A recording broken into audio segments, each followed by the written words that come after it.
మహిళల కోసం central bank of India ఇప్పుడు మీకు అందిస్తోంది గృహ రుణం అతి తక్కువ వడ్డీ రేట్లకే ప్రత్యేక సెంట్ గృహలక్ష్మి. పూర్తి వివరాలకు వెంటనే సంప్రదించండి 18003030. గతంలో తెలుగుదేశం ప్రభుత్వంలో ముఖ్యమంత్రి చంద్రబాబు నాయుడు గారు ఆధ్వర్యంలో పల్లె రఘునాథ్ రెడ్డి గారి మినిస్టర్ ఆధ్వర్యంలో ఈ స్కూల్ కూడా శాంక్షన్ అయింది. అప్పట్లోనే 7 ఎకరాల స్థలం కూడా కేటాయించాం. ప్రభుత్వం మారడంతో ఇంకా ఎక్కడ చూసినా మీకు అందరికీ తెలిసిన విషయాలే. గత 5 సంవత్సరాలుగా రాష్ట్రంలో ఉన్న పరిస్థితి ఏంటి, రాష్ట్రంలో అన్ని రంగాలు విద్యా వ్యవస్థలు కావచ్చు అన్ని రంగాలను నిర్వీర్యం చేసిన ప్రభుత్వం వైసీపీ ప్రభుత్వం.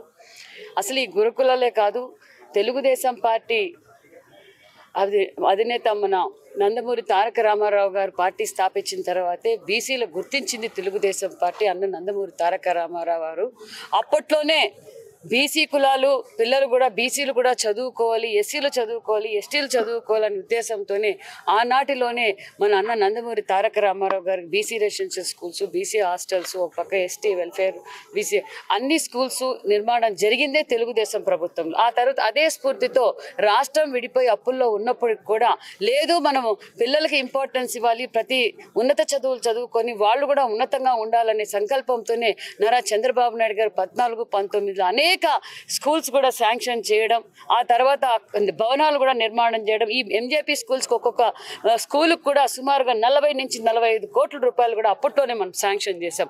కొన్ని చోట్ల ఆల్రెడీ నిర్మాణం కూడా అయిపోయినాం. ఎగ్జాంపుల్ ఇప్పుడు మడక్సిరాలో కావచ్చు, మడక్సిరాలో 45 కోట్లతో మనం నిర్మాణం కూడా పూర్తి చేసాం. 90% మన 2019లోనే పూర్తి అయిపోయింది. మరి ఏదో ఈ జగన్మోహన్ రెడ్డి ఒక్క ఛాన్స్ అని చెప్పి జనాలు మోసపోయి ఓటేసినందుకు ఈరోజు అన్ని వర్గాలు ఇలాగ ఉన్నాయి. ఎంజేపీ స్కూల్స్లో 90% తెలుగుదేశం ప్రభుత్వంలో అయిపోయిండే, ఇంకా 10% ఊరికే ఆయన రంగుల రెడ్డే కదా, రంగులు మార్చుకొని అన్న పిల్లలకు అంకితం చేసినట్టే.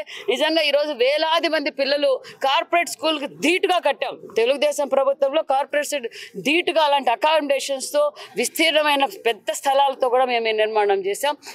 జరిగిపోయింది. ఇప్పుడు చంద్రబాబు నాయుడు గారు మాకు దిశ నిర్దేశించింది ఒక్కటే, మీరు హాస్టల్స్కి స్కూల్స్కి అన్నిటికీ ఇన్స్పెక్షన్ చేయండి. రెసిడెన్షియల్ స్కూల్స్కి వాళ్ళకి ఏం కావాలి మనం ఖచ్చితంగా అన్ని వసతులు అందజేయాలనేది ముఖ్యమంత్రి గారు, పవన్ కళ్యాణ్ గారు, నారా లోకేష్ గారు మాకు దిశ నిర్దేశించారు. అన్ని చోట్ల కూడా ఆల్రెడీ మేము ఇన్స్పెక్షన్స్ చేస్తున్నాం. ఏం అవసరం అనేది కూడా ముఖ్యమంత్రి గారు రివ్యూ మీటింగ్లో మేము తెలియజేస్తాం. ఖచ్చితంగా బుక్కపట్నం స్కూల్ కూడా నిర్మాణం చేయడానికి ముఖ్యమంత్రి గారు మాట్లాడి ఇమీడియట్గా స్టార్ట్ చేస్తామని కూడా తెలియజేస్తున్నాం. టెంపరవరీగా మరి ఇప్పుడే ఎమ్మెల్యే గారికి కూడా చెప్పాం, ఇక్కడ దగ్గరలో ఏదైనా మంచి బిల్డింగ్ ఉంటే చూస్తే మనం ఈ స్కూల్ ఇప్పుడే షిఫ్టింగ్ కూడా చేసి దానికి కావాల్సిన రెంట్ పే చేసి ఫస్ట్ పిల్లలు సేఫ్గా ఉండాలనేది మా ఆకాంక్ష. ముఖ్యమంత్రి కూడా మాకు ఆదేశించింది, దగ్గరలో మంచి స్కూల్ బిల్డింగ్ ఏదైనా ఒక మంచి బిల్డింగ్ జరిగితే షిఫ్ట్ కూడా చేస్తాం. అభివృద్ధి ధ్యేయంగా మేము పనిచేస్తాం. ఇప్పుడు అయితే గతంలో 5 ఏళ్ల నుంచి నమ్ముతారో లేదో మినిమం మెయింటెనెన్స్ కూడా లేదు.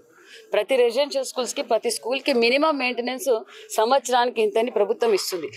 అది కూడా ఇవ్వకపోవడంతో కొన్ని కారణాలు అయితే కొన్ని చోట్ల జరిగాయి. కానీ మన ప్రభుత్వం వచ్చిన తర్వాత ఎక్కడ పిల్లలు బయట నుంచి తీసుకొచ్చి భోజనం చేస్తున్నది అనేది లేదు సార్. మేము ఎప్పటికప్పుడు ఫీడ్బ్యాక్ తీసుకున్నాం, నాణ్యతమైన భోజనం పెడుతున్నాం.